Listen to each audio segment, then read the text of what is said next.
But more often than not, it's a disaster waiting to happen. And I think the Eagles are firmly entrenched. They might go after one guy. And, if you look at the space they have, Marcus Williams would be the guy I would center in on.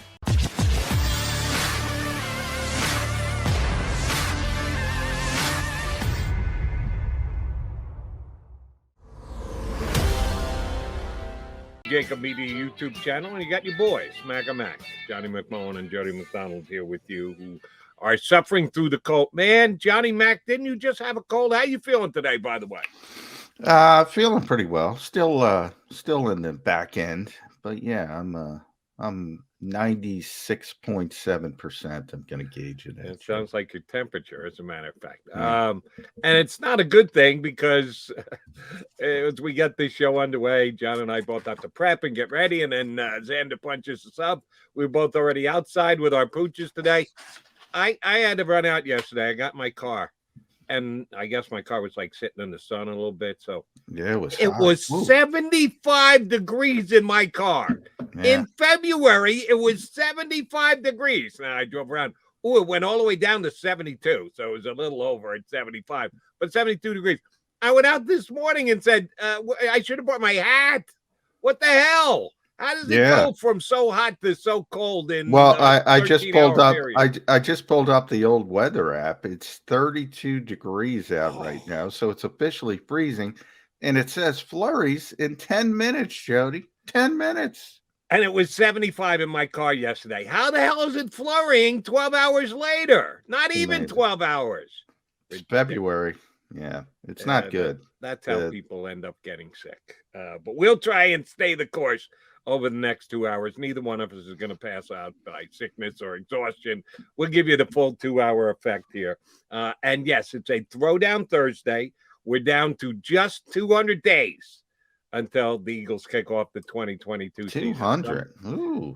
We ships in the night. What number of this is this? Birds 365. Birds 365. This is show number calendar.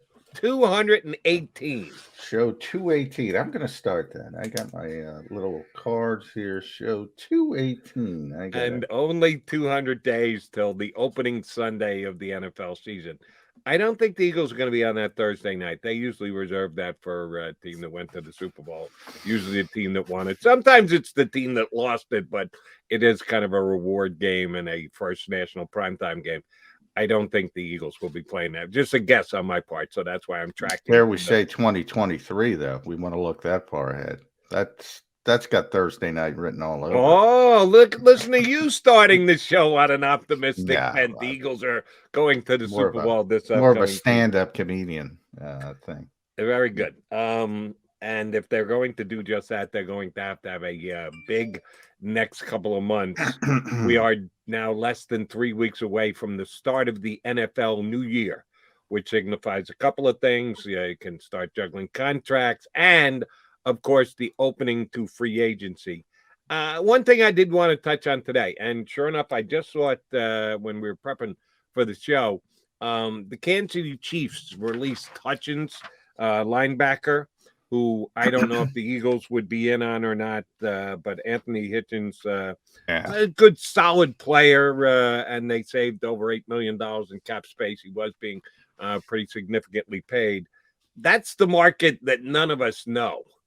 We know who's a free agent right now. We know who's going to hit the market, what level player they are. We can speculate on what kind of contract they're going to get, and we can see if they fit needs for the Eagles. But then there's the secondary market that always kicks in. This one's a little early, like 2.5, 3 weeks early.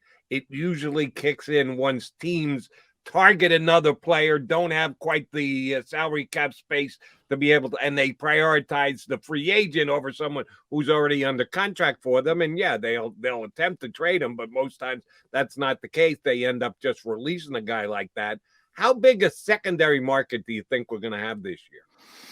I think it's going to be big for this reason. I think more teams around this league, we always talk about the copycat nature of this league. They kind of realize that first wave of free agency is when you're overpaying guys. And, on the other end, teams are typically smart enough. This is the time of year where people start talking about, oh, Devontae Adams and Teron Armstead, and they look at Green Bay's in cap hell, and New Orleans is even deeper in cap hell, and those guys are going to be available. I still would hesitate on that very, very much. So we're in that phase where people say, hey, so and so set to be in a free agent. What if we get him? What if we get him? I know you talked about the Williams guys. I mean, you could argue Mike Williams and Marcus Williams. You could argue both of them are top 10 free agents in the projected markets. And they're interesting cases because they're good players, but they're not great players. And if they hit the open market, they're going to get overpaid, man. And you're going to have to pay a premium. And all of that comes into it. When you pay somebody like their Devontae Adams or somebody in that range, well, people expect Devontae Adams. And when they don't get him, it's almost guaranteed disappointment. You know what I mean, Jody? So Sure. they come in with these expectations, those types of players, and a lot of times it's a failure just because of that. They might be good players, but they're getting overpaid and more is expected of them. In Philadelphia, I always go to the NBA comparison. Andre Iguodala was a darn good player here, but people never seem to realize it because of how much money he got paid. And he got paid like a superstar at the time. And they got lost in the weeds, not understanding it's a pretty good player. That's what happens in free agency. So teams have gotten smarter and smarter and smarter, and more teams wait out that first wave and try to get the bargains and try to sift through it. And we talk all the time, but it works both ways. I mean, Trey Hendrickson, I saw people killing Cincinnati last year. How could you give that guy $14.5 million? And he gets 14 and a half sacks. Ironically, he might have got even more than that, but sometimes it works. But more often than not, it's a disaster waiting to happen. And I think the Eagles are firmly entrenched. They might go after one guy, and if you look at the space they have, Marcus Williams would be the guy I would center in on because they need a safety. That's a good player. You probably got to overpay a little bit for him. They might get in that type of business, and he might hit the market because of New Orleans problems. So you might have a perfect storm type situation. But if they do go that route, they go that route knowing Marcus Williams is going to be, especially in this town, he's gonna be up against it just because of the expectations. Right. And I pretty much sign on to your evaluation of how players are evaluated. And your salary absolutely has something to do with it. And it usually annoys me when players don't get that and don't understand that. If you get a pretty damn big contract, then their agent should be able to keep them in the loop as to what other guys around the league are making. And hey, we're in a good spot. We've got leverage. I can get you more than a comparable player because he's under contract. The players should realize that. And every once in a while, you get a player who doesn't realize it. Like, let me give you an example. Tobias Harris, who got booed earlier this year by Sixer fans because he was struggling. Well, guess why, Tobias? Not because you've all of a sudden become a bad player, because he's not. He's a good player. He's a very good player. He's just not a max money player, and he's sitting on a max money deal. So he's got to realize the expectations that come along with that. But the fans, and this is where I get annoyed, they make him out to be a god-awful player. Well, he's not a god-awful player. He's a good player. He's a very good player. He's just a guy who's not living up to his contract at that exact moment. He's actually had a little nice run, and he's getting closer to living up to the contract. But that's part of the game, and that's part of being a fan, no matter what sport you're talking about. Here on Birds 365, we're talking about the Eagles. I'm with you. I think they've got one big play in them. I've said it a couple times here. I want Williams and Williams. I want both Mike and Marcus. I don't think they're getting both. I think they're both going to be top 3 or 4 paid at their position in this free agent class. And if Eagles get both of those guys, they're probably robbing Peter to get Paul, and they're going to come up short somewhere else in other positions of need. Yeah, I think they've got one big play. So you think it's more likely the cornerback position than the wide receiver position if they're going to overpay for somebody slightly? Well, I'm just looking at sort of the landscape, and from Marcus is a safety, so obviously they have defensive back, but they have Anthony Harris and Rodney McLeod are both free agents, and I don't think they're bringing back both. Let's put it that way. And you could argue they shouldn't bring back either. It's a position of need. It's a good player. They've had success from New Orleans before at the safety position, even though that shouldn't matter. It matters. And then when you look at somebody like Mike Williams, I think he's going to stay number one with the Chargers. I haven't. You think they franchise tag him? Well, I don't know if they're going to franchise tag him, but I look at it from the perspective of where would you rather be as a wide receiver than with Justin Herbert, and not to mention Southern California. We went through it with the Rams. People like being there for weather reasons, even though there's some probably tax reasons you should probably try to get out. But I mean, Los Angeles is just a place people want to play, and then you dump on top of it, oh well, you also get to play with Justin Herbert as a receiver, and what that means for your career. I just find it very hard to believe if the Chargers want him, and I don't see why they wouldn't want him, that they couldn't get something banged out with him. Here's where I think Eagle fans will be disappointed. I don't want to be a naysayer and a throw fuel on the fire kind of guy. I think the wide receiver position is going to be a place where Eagle fans, when all said and done, and we've got 200 days from now when we've got kickoff, I don't know if they're going to have as much upgrade at the wide receiver unless they get lucky and hit a day 3 wide receiver pick and the guy flashes brilliantly in preseason. I think everyone wants to say, I know I've said, if I said it once here on the show, I've said it 20 times. I'd prefer not to see Jalen Reagor in an Eagle uniform ever again.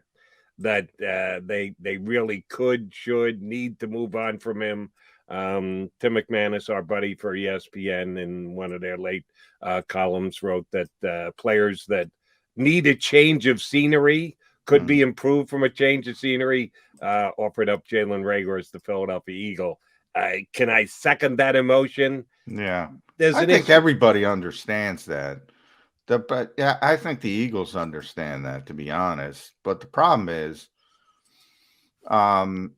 you're not getting anything for him. So, do you want to release him where he's under his rookie deal and bring him back and let him compete again in training camp? I mean, that's the problem with these types of situations.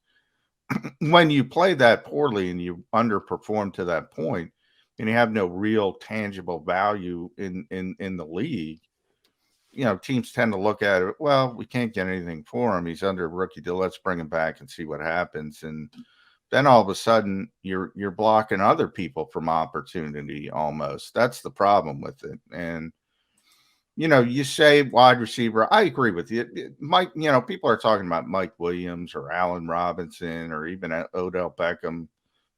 No, they're not going in that range. But there's plenty of wide receivers on that will be on the actual free agent market that could be an upgrade.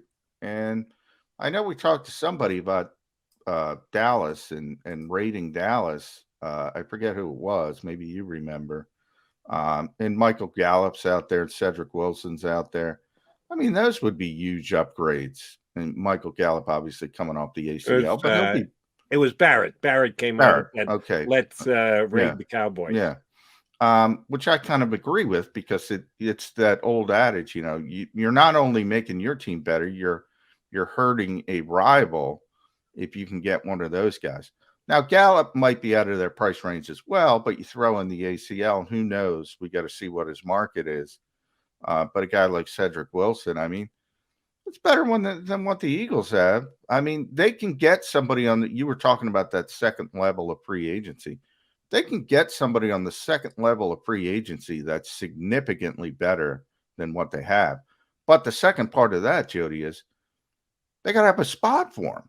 If you're keeping spots for Jalen Reagor and JJ Arcega-Whiteside, well, what are we doing here? Are we trying to get better, or are we just trying to run out the clock, so to speak, on rookie deals? And well, I think they've run out the clock on JJ Arcega-Whiteside. I don't think he's going to be back because they're into year number 4, so the cap hit won't be so bad. And that's the problem with Jalen Reagor. A guy like yours truly wants to see Jalen Reagor gone in the worst way. What would I trade him for? A bag of popcorn? No, I don't even think you can get anything of significance. I don't think he can be traded. I think he would have to be released. But here's the problem with releasing him. He's scheduled to make $3 million and change. His dead cap hit would be $7 million and change. So do you want to give up $4 million in cap space to get nothing in return just to get him off your team? Yeah, I'm tempted to say yes, but I know that that's not going to happen. Yeah. Given the chance to roll the dice, cross your fingers, and think that somehow the light bulb comes on and Jalen Reagor becomes a player, and that first-round draft pick that you wasted on him, I won't even go to the comp of Justin Jefferson, just the fact that he was a first-round pick, you can pry a little of the egg off your face, and that's where the Eagles are going to go. He's going to be back on this football team next year, even though yours truly and many others desperately want him elsewhere. Yeah, I agree. You just hit the nail on the head. I mean, it costs more to get rid of him than to keep him. And that's where the opportunity part of it comes into the equation. If you think that way, and I'm not criticizing the Eagles because most teams think that way, but the back end, the unintended consequence of that is you're limiting somebody else's opportunity that could help you and help this particular football team. If he's just a placeholder, as I say, you're trying to run out the clock on the rookie deal. And that kind of gets into the larger debate of where you think you are. Do you think you're a capable team of taking a leap and making a significant playoff run? And then maybe you start entertaining, all right, we just got to get a good player in here.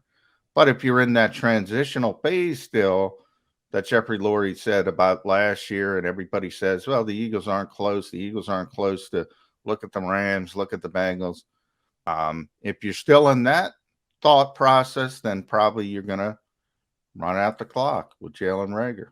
Well, and the other way, the Eagles, depending on how free agency breaks, both John and I think they will try and get a top flight wide receiver. If they can't, they'll get a secondary free agent wide receiver.